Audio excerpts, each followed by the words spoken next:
You win an opportunity where you end up with a training contract, janitorial contract, an HVAC contract. You are ecstatic, sign all the paperwork, can't wait to go, and then guess what? You don't have the funds to execute. Just recently, a gentleman reached out. He had won a contract for different products. And he's like, oh my gosh, I won. I'm a newbie, but I don't have any money to fund this. So you basically have two options. By any and all means necessary, you get the job done. Or you look into giving the contract back, which I suggest you never, ever, ever do, because then a government agency will never want to work.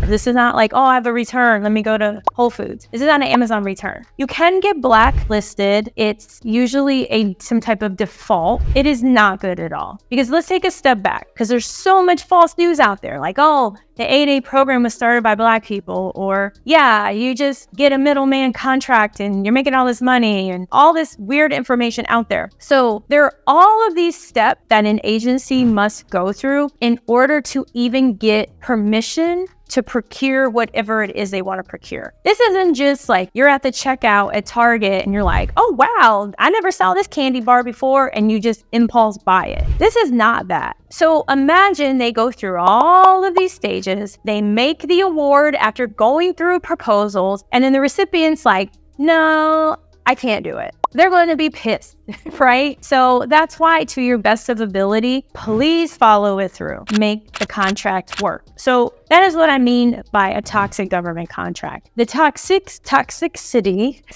I know I kind of struggle with that, isn't around the federal government or the contract itself. It's just around not having enough information, not knowing you must fund vast majority of your projects up front, getting information from those who don't know. That's why I'm here. I don't want you to have to go through what I did over the course of 10 years. I didn't have news. I didn't always have the best mentors. I didn't really know what to do. And so there were often times where I would win a contract and didn't know what I was doing. And guess what happened? I didn't keep the contract because I didn't know what I was doing. There's so much we can learn, and I'm here to help you with that.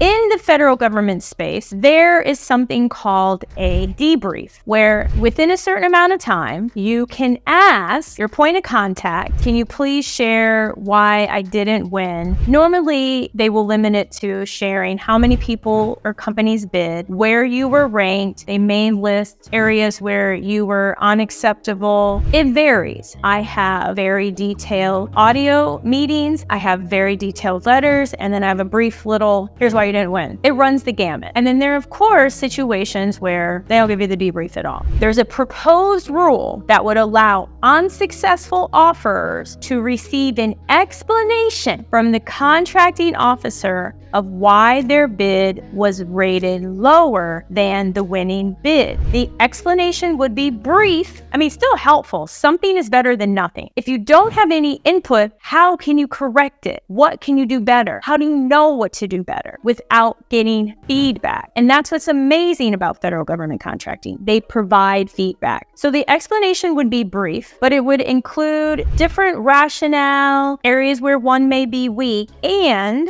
it would apply to task or delivery orders over $250,000. That's a simplified acquisition threshold, but less than $6 million. So who knows if that will become permanent? Because when it comes to those in contracting, they're just trying to get money on contract. Asking them to provide all this detailed information, it's extremely helpful to all of us small business owners. But as far as for them and their job, it may be a little taxing. Here's what I suggest. Provide contracts for this. Why not offer a contract vehicle where you contract out, you have full-time equivalents that provide this feedback? I think it's something to do. Why not?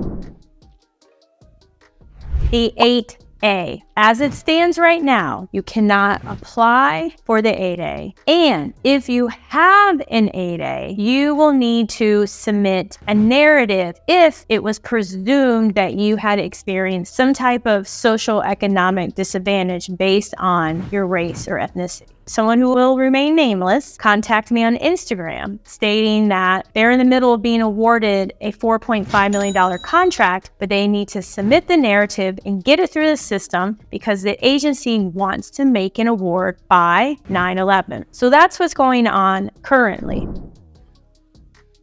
I came across some information. Other people put this out there, and someone stated something to the extent that the ADay program was started by Black people or started to help people of color or something like that. That is toxic. That is incorrect. That is not the case at all. There is a 51-page document that was issued by the Congressional Research Service, March 9th of 2022, on the SBA's ADay program overview, history, and current issues. And I think it's really important to point out a few things. In 1958, the Small Business Administration became a permanent agency. Believe it or not, Department of Homeland Security only came because of basically 9/11. So in our lifetime, we have seen new agencies come up. 1958, Small Business Administration, it was created. The SBA could contract with any small business concerns or others. I didn't say race, I didn't say Black, I didn't say Hispanic, I didn't say Asian, I didn't say Native American. The ADay, it's a section of the legislation that created the SBA as a permanent organization. Prior to that, in the 40s, during World War II, and then subsequently during the Korean War, there were these other agencies created to help encourage the federal government to do business with small businesses.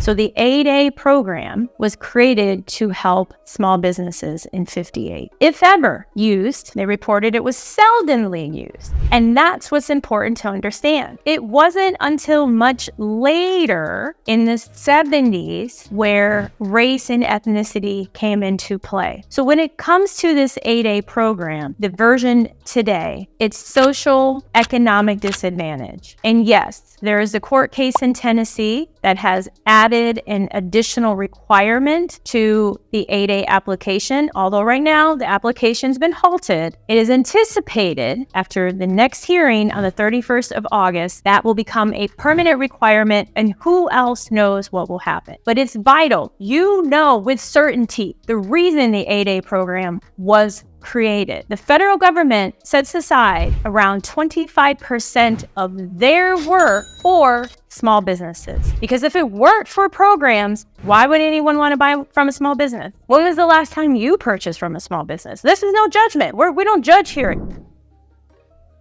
What's the difference between ADay and partial small business? The ADay program, as it stands, is for business owners who have been socially, economically disadvantaged. You do not have to be brown or a shade of brown to apply for the program. Hey, you may not know, I graduated from the ADay program. I've been in this space for 15 years. One must apply for the ADay program and meet a multitude of requirements. Where partial small business, that refers to a couple of things. Typically, when something is set aside as a partial small business, that means they're opening it up to non-small businesses and small businesses. So it's partial because it's both. That's just some of the language that the federal government uses. For us that are aspiring to be part of the ADay program, do we need to do anything different to prepare to apply? You will definitely need to be able to show evidence and proof of adverse actions against you based on your race, ethnicity, your gender. Evidence and proof and how that impacted you. Such as, I had a situation that involved funding, and I found out I had received half the amount of funding in a program than my white counterparts. And so I used that in my narrative, and there was evidence, there was proof to support it. I had a financial loss as a result. So they're looking for evidence and support. Keep in mind, I applied for the ADay back in 2011. I graduated a couple years ago because the previous administration gave an extra year. So I was in the ADay program for 10 years. Do you have to earn revenue before being approved on a contract? No, not at all. What's important is you just need to be able to provide the thing. I think a great example is somebody who I mentor. He was a bartender and he moved to Texas, burned the boats, and said, I'm giving my all to government contracting. And within 3 months, he was awarded over $500,000 in contracts. He had a business, he's entrepreneurial, but he didn't have a ton of sales coming in, and he had never sold to the federal government. So one of his first contracts was for tree trimming. They didn't have any problems awarding him that because he had a cage code, he had a physical address, and he met the requirement to perform the services. How much do you quote on contracts as far as a percentage of the cost of your goods? I primarily offer services. So we have about 100 people at my flagship company, KPC. And what we mark up varies. We have sold products. We sold the Oculus headsets to the Air Force. It varies on how badly we want to win, as well as what is the evaluation criteria. So we've marked up from 1% to 80%. It always varies. May not be the answer you want. I'm giving you the honest truth. Are there any states that you haven't done contracts in that catch your interest? Subcontract for the state of Florida. We provide federal work in different states. I really like the state of Oregon because they're very open to diversity. They really push diversity and inclusion. So I like Oregon. I do like Florida, but we're a subcontractor, so I didn't bid on the work. Telling it like it is, no fluff. I would love something like in a territory like Puerto Rico, Guam would be cool. Oregon kind of stands out, but any and all states would be great. Personally, I wouldn't bid on anything in California. I don't like California because there's way too many laws and regulations, and just for me, it seems icky. But that could be my belief lit. This is just for me. It doesn't mean that it's not a great place to bid on things. If I lived in California, if I was a resident of California, if I was a taxpayer of California, I would totally bid on opportunities. But given I am a full-time resident in the great state of Florida, I'm a taxpayer in the great state of Florida, I vote all the time in the great state of Florida, I love being able to work on contracts in Florida. I'm not opposed to too many other states, just my thought.